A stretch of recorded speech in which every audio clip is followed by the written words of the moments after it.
আসসালামু আলাইকুম। স্ক্রিনে একটা ছবি দেখতে পাচ্ছেন। এই ছবিটার সাহায্যে একটা ইডিয়মসের অর্থ আজকে মনে রাখবো। আজকের ইডিয়মসটা হচ্ছে ব্ল্যাক শিপ। ব্ল্যাক শিপ অর্থ হচ্ছে খারাপ ব্যক্তি বা কুলাঙ্গার। ইংলিশে যেটাকে আমরা বলবো ব্যাড ক্যারেক্টার অর পারসন।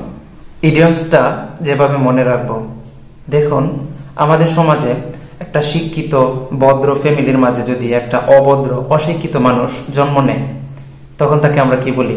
কুলাঙ্গার বলি না?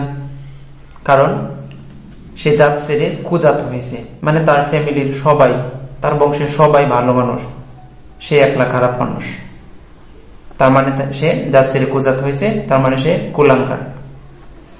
এমনি ভাবে আজকের ইডিয়মসটার দিকে লক্ষ্য করুন।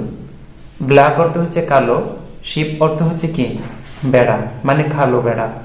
ছবিতে দেখতে পাচ্ছেন অনেকগুলো সাদা বেড়ার মাঝে একটা কালো বেড়া।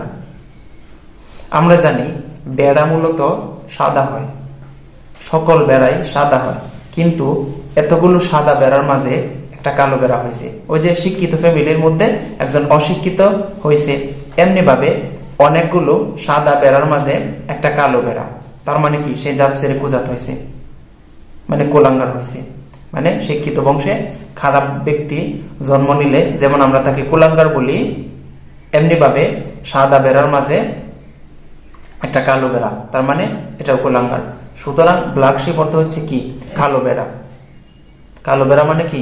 কুলাঙ্গার।